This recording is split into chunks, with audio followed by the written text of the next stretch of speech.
छत्रपती संभाजीनगर येथे अभिजित दिपके यांनी सरकारवर टीका करत लोकशाहीत सरकारने जनतेसमोर झुकलेच पाहिजे असे म्हटले। विद्यार्थ्यांवरील दाखल गुन्हे मागे घेण्याचे आश्वासन अद्याप पूर्ण झाले नसल्याचा आरोप त्यांनी केलाय। विविध राज्यात विद्यार्थ्यांना पोलिसांकडून त्रास दिला जात असल्याच्या तक्रारी येत असून सरकारने हा प्रकार तात्काळ थांबावा अशी मागणी त्यांनी केली।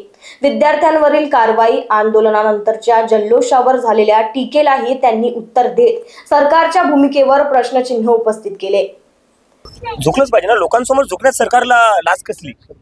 लोकतंत्रामध्ये सरकारला लोकांसमोर झुकावं लागतं, त्यात काय नाही। असं आहे की काही गुन्हे इतर राज्यातनं अजून मागे घेण्याच्या संदर्भात काही सरकारशी बोलणं झालं का? म्हणजे बोलणं चालू आहे, आश्वासन दिलं होतं, लेखी अजून काही आले नाही, आम्ही त्याचीच वाट बघतोय।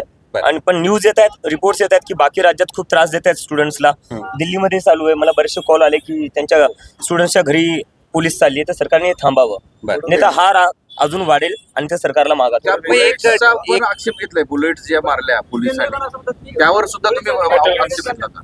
स्टुडंट्सवर पेलेट गन्स मारण्याचं काय? पेलेट गन तर पहिली गोष्ट ही वापरण्याचंच नाही देशातल्या कोणत्याच नागरिकावर, फक्त स्टुडंट्सच नाही, तुमच्या देशाचे नागरिक आहे ना, काय आतंकवादी तर नाहीये। काय म्हणून तुम्ही पेलेट गन वापरले?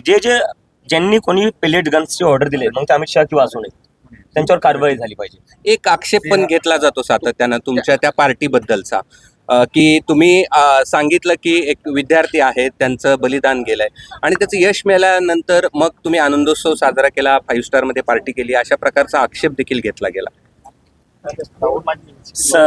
36 दिवस जेवढे व्हॉलेंटियर्स होते, 36 दिवस 45 डिग्रीच्या उन्हात बसलेले ते, पाऊस आला तेव्हाही ते बसलेले, तिथं संघर्ष केलेला आहे त्यांनी। त्याच्यानंतर जर एवढा मोठा विजय भेटला तर मग त्यात काय? हे भाजपवाले इलेक्शन जिंकल्यावर काय करतात? रस्त्यावर मार्च करतात, रस्त्यावर मार्च नाही केला आम्ही।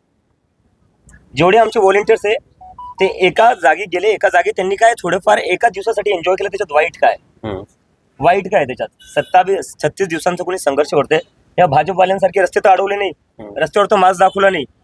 पण एवढंच आहे की 21 विद्यार्थ्यांच्या आत्महत्येनंतर 21 विद्यार्थ्यांनी आत्महत्या केली आणि त्यानंतर हे आंदोलन झालं आणि त्यानंतर ही पार्टी आहे, यावरती जास्त करून मला तुम्हाला हे विचारायचं, 21 विद्यार्थ्यांच्या आत्महत्येनंतर धर्मेंद्र प्रधानचं स्वागत करताना भाजपला लाज नाही वाटली संसदेत? तुम्ही आम्हाला काय प्रश्न विचारताय? आमच्यामुळे आत्महत्या केली, थांबायची इच्छा आहे पण काही जास्त वेळ थांबता येणार नाही। बरं, एक आणखीन असं आहे की आई वडिलांनी सकाळी बोलताना असं म्हटलं की अभिजित आता आमचा गुरु झालाय, आमचा पालक झालाय।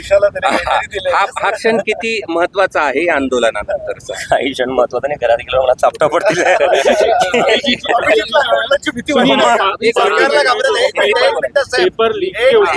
अभिजित सरकारला घाबरत नाही, पण आई वडिलांना घाबरतो थोडंफार घाबरावं लागलं।